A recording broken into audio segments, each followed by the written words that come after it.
കോഴിക്കോട് മണ്ഡലത്തിലെ ഏറ്റവും അവസാനത്തെ രാഷ്ട്രീയ നീക്കങ്ങൾ, പ്രതീക്ഷകൾ, പ്രവചനങ്ങൾ ഒക്കെയാണ് നമ്മൾ പങ്കുവെച്ചുകൊണ്ടിരുന്നത്. സജിത്ത്, എനിക്ക് മുന്നിലെ സംശയം ഇടവേളയ്ക്ക് മുന്നേ തന്നെ സജിത്തുമായി പങ്കുവെച്ചു കഴിഞ്ഞു. അതായത് എനിക്ക് തോന്നുന്നു ഇത്തവണ ഈ ന്യൂനപക്ഷ വോട്ടുകളെ സ്വാധീനം ചെലുത്താൻ ലക്ഷ്യമിട്ട് CPM നടത്തിയ നീക്കങ്ങൾ അത് വിജയം കാണുമോ എന്നത് ഈ ലോക്സഭാ തെരഞ്ഞെടുപ്പിലായിരിക്കും അതിൻ്റെ ഒരു പ്രതിഫലനം ഉണ്ടാവുക. അല്പസമയം മുമ്പ് ഇപ്പോൾ തന്നെ കുഞ്ഞാലിക്കുട്ടിയുടെ പ്രതികരണം പുറത്തു വന്നുകൊണ്ടിരിക്കുന്നു. CPM-നെ കടന്നാക്രമിക്കുകയാണ് PK കുഞ്ഞാലിക്കുട്ടി. അതായത് ന്യൂനപക്ഷങ്ങൾ രണ്ടാം തരം പൗരന്മാരായി പോവില്ല, അങ്ങനെ CPM വേണ്ട, CPM അത്തരം പ്രചരണം ഒന്നും നടത്തേണ്ടതില്ല എന്നാണ് കുഞ്ഞാലിക്കുട്ടി പറഞ്ഞു വെക്കുന്നത്. അതായത് മുസ്ലിം വോട്ടുകളെ സ്വാധീനിക്കാൻ CPM നടത്തുന്ന ശ്രമങ്ങളെ PK കുഞ്ഞാലിക്കുട്ടി എന്ന ലീഗ് നേതാവ് ചെറുക്കുന്നുണ്ട്. പക്ഷേ അവരെ ആശങ്കപ്പെടുന്ന ഒരു കാര്യം, ഈ CPM-ന്റെ ഈ നീക്കങ്ങൾ അത് വിജയം കണ്ടാൽ, ഒരു ചെറിയ ശതമാനമെങ്കിലും വിജയം കണ്ടാൽ ഇതുവരെ CPM-ന് ലഭിക്കാത്ത ഒരു പിന്തുണയായി അത് മാറും. കഴിഞ്ഞ നിയമസഭയിലൊക്കെ ചില പ്രതിഫലനങ്ങൾ ഉണ്ടായതാണ്, പക്ഷേ അതിൻ്റെ ഒരു വലിയ അർത്ഥത്തിലുള്ള പ്രതിഫലനവും നേട്ടവുമാണ് CPM ലക്ഷ്യമിടുന്നത്. അതാണ് CAA ആ തരത്തിൽ ഏറ്റവും ആദ്യം ഉയർത്തിക്കാട്ടുന്നത്. അയോധ്യ വിഷയത്തിൽ നിലപാടെടുക്കുന്നത് അടക്കമുള്ള കാര്യങ്ങൾ ഉണ്ടാവുന്നത് അങ്ങനെയാണ്. അതായിരിക്കാം ഒരു പക്ഷേ കോഴിക്കോടെന്ന മലബാറിന്റെ പ്രാതിനിധ്യമുള്ള ഒരു ഇടത്തു നിന്നും ഇത്തവണ CPM. ഒപ്പം ഈ മലപ്പുറത്തേക്കും പൊന്നാനിയിലേക്കും ഒക്കെ പോകുമ്പോൾ പറയേണ്ടതാണ് എങ്കിൽ പോലും ഈ മലബാറിൽ പൊതുവെ ലീഗിനുള്ള ഒരു മേൽക്കോയ്മയുണ്ട്. ലീഗിന്റെ മനം ഇനിയും കോൺഗ്രസിനൊപ്പം നിൽക്കുമോ എന്നുള്ളതുണ്ട്. അങ്ങനെ നിർത്താൻ കോൺഗ്രസിന് സാധിക്കേണ്ട രാഷ്ട്രീയ സാഹചര്യം കൂടിയുണ്ട്. അതും പ്രതിഫലിക്കുന്ന ഒന്നായിരിക്കുമല്ലോ കോഴിക്കോട്. അങ്ങനെ സുവി, ഈ തെരഞ്ഞെടുപ്പ് പോരാട്ടത്തിൽ ഏറ്റവും ഒടുവിലേക്ക് എത്തുമ്പോൾ ഈ വിലയിരുത്തലുകളെ, ഈ രാഷ്ട്രീയ പ്രതിസന്ധികളെ, ഒപ്പം എതിരാളിയെ, അതിനെ എങ്ങനെ മറികടക്കുക എന്നതാണ് കോൺഗ്രസിന്റെ നീക്കം.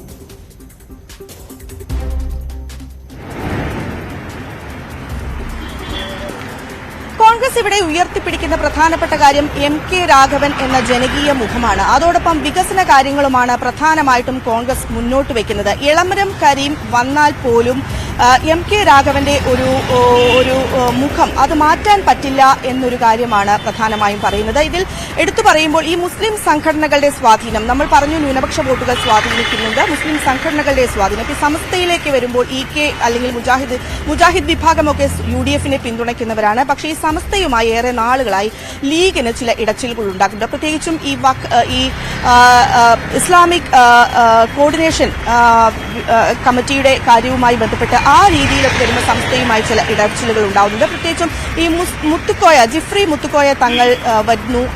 അതും ലീഗും തമ്മിലുള്ള, അതായത് സംസ്ഥയും ലീഗും തമ്മിലുള്ള ഇടച്ചിലുകൾക്ക് ഈ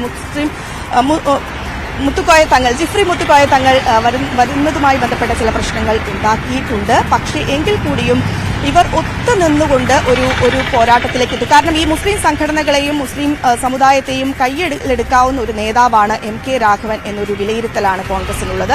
എല്ലാ സംഘടനകളുമായും എല്ലാ നേതൃത്വവുമായും അദ്ദേഹത്തിന് നല്ല പങ്കുണ്ട്. അത് പറയുമ്പോൾ ഇളമരം കരീം ഇവിടെ വ്യവസായ മന്ത്രിയായിരുന്ന ആളാണ്, അദ്ദേഹത്തിനും ഇതുമായി ഏറ്റവും പങ്കുണ്ട്. അതിൽ ഒരു വിഭജനം ആണ് CPM ലക്ഷ്യമിടുന്നത്. അത് എത്ര കണ്ട് വിജയിക്കും എന്ന് വരും തെരഞ്ഞെടുപ്പുകളിൽ മാത്രമേ നമുക്ക് പറയാൻ സാധിക്കൂ. തെരഞ്ഞെടുപ്പ് പുറത്തു കഴിഞ്ഞാൽ മാത്രമേ നമുക്ക് പറയാൻ സാധിക്കുകയുള്ളൂ. സുവി, ഒരു കാര്യം കൂടി, അതായത് MT രമേശ് അവിടെ BJP-യുടെ സ്ഥാനാർത്ഥിയായി വരികയാണ്. നമുക്ക് ഈ കോഴിക്കോടിന്റെ ചിത്രം പറയുമ്പോൾ ഹിന്ദു വോട്ടുകൾക്ക് വലിയ സ്വാധീനമുള്ള സ്ഥലമാണ് കോഴിക്കോട് ലോക്സഭാ മണ്ഡലം, മലബാറിന്റെ മേഖലയാണെങ്കിലും. അപ്പം ഈ കഴിഞ്ഞ തവണ 1,31,000-ൽ പരം വോട്ടുകൾ BJP നേടിയ ഒരു ലോക്സഭാ മണ്ഡലമാണ്. MT രമേശ് ഇപ്പോഴത്തെ കേന്ദ്ര സർക്കാരും BJP-യുടെ തരംഗ സാധ്യതയും ഒക്കെ നിലനിൽക്കുമ്പോൾ സ്വാഭാവികമായും കോഴിക്കോട് നിന്ന് കൂടുതൽ വോട്ടുകൾ അവർ സമാഹരിച്ചേക്കാം. അത്തരം വോട്ട് സമാഹരണം സംഭവിച്ചാൽ അത് വിജയത്തെ എങ്ങനെയായിരിക്കും സ്വാധീനിക്കുക? അതിൻ്റെ നഷ്ടം പേറേണ്ടി വരിക ആരായിരിക്കും? ഇടതുപക്ഷമോ UDF-ഓ? എന്താണ് സുവി അതിൻ്റെ ഒരു സാഹചര്യം?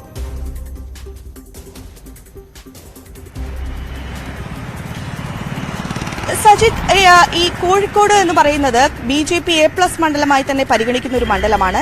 BJP-യുടെ മുതിർന്ന നേതാക്കൾ തന്നെയാണ് ഇവിടെ കാലാകാലങ്ങളായി മത്സരിക്കാറുള്ളത്. ഇത്തവണ MT രമേശാണ്. ഒരുപക്ഷെ നമുക്ക് K സുരേന്ദ്രനെ പോലെ തന്നെ ശക്തനായ ഒരു നേതാവ് എന്ന് നമുക്ക് MT രമേശിനെ പറയാം. ആ BJP പരിഗണിക്കുന്ന നേതാവ് തന്നെയാണ്, അദ്ദേഹമാണ് മത്സരിക്കുന്നത്. അദ്ദേഹം കൂടുതൽ വോട്ട് നേടും എന്ന കാര്യത്തിൽ പറയാൻ പറ്റില്ല. കാരണം കുന്നമംഗലം അതുപോലെ തന്നെ കോഴിക്കോട് സൗത്ത് ഈ മണ്ഡലങ്ങളെല്ലാം തന്നെ വലിയ സ്വാധീനം BJP-ക്കുണ്ട്. ആദ്യഘട്ടങ്ങളിൽ 12% ഒരു വോട്ട് വർധന ഉണ്ടായിരുന്നതെങ്കിൽ കാലങ്ങൾ കൊണ്ട് അത് വർദ്ധിപ്പിക്കാൻ BJP-ക്ക് സാധിച്ചിട്ടുണ്ട്.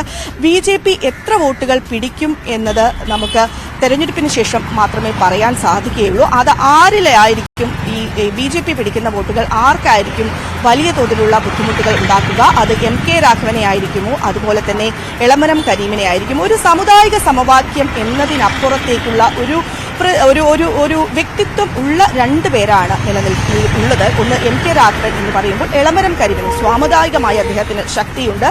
മുസ്ലിം സംഘടനകളോട് എന്നതുപോലെ തന്നെ പ്രത്യേകിച്ചും അദ്ദേഹം മറ്റ് വിഷയങ്ങളിലും ഇടപെടുകയും മറ്റും ചെയ്തിരുന്നു. പ്രത്യേകിച്ചും ഈ SDPയെയും വെൽഫെയർ പാർട്ടിയെയും വലിയ തോതിൽ എതിർക്കുന്ന ഒരു നേതാവ് കൂടിയാണ് എളമരം കരീം. പക്ഷേ ആ ഒരു സാഹചര്യം എടുത്തു നോക്കുമ്പോൾ അദ്ദേഹത്തെ ഒരു BJP വോട്ടുകൾ അദ്ദേഹത്തിന് കിട്ടില്ല എന്ന് നമുക്ക് ഈ ഘട്ടത്തിൽ പറയാൻ സാധിക്കുകയില്ല. പക്ഷേ അത് തെരഞ്ഞെടുപ്പിന് ശേഷം മാത്രമേ പറയാൻ സാധിക്കുകയുള്ളൂ. MT രമേശ് പിടിക്കുന്ന വോട്ടുകൾ അത് ആരെയായിരിക്കും സ്വാധീനിക്കുക എന്ന് തെരഞ്ഞെടുപ്പിന് ശേഷമേ പറയാൻ സാധിക്കുകയുള്ളൂ. തീർച്ചയായും. എന്തായാലും ഞാൻ ഈ മലബാറിലേക്ക് കടക്കുമ്പോൾ ഞാൻ സൂചിപ്പിച്ചിരുന്നു സജിത്ത്, ഈ അവിടുത്തെ രസകരമായ കാഴ്ചകളാണ് എന്ന്. നമ്മൾ സുവി സംസാരിക്കുമ്പോൾ തന്നെ മറുഭാഗത്തെ ദൃശ്യങ്ങൾ ശ്രദ്ധിച്ചു നോക്കുക. അവിടെ എല്ലാ ദിവസവും വൈകിട്ട് ഈ ഷോകളാണ്, അതായത് സംഗീത നിശകൾ.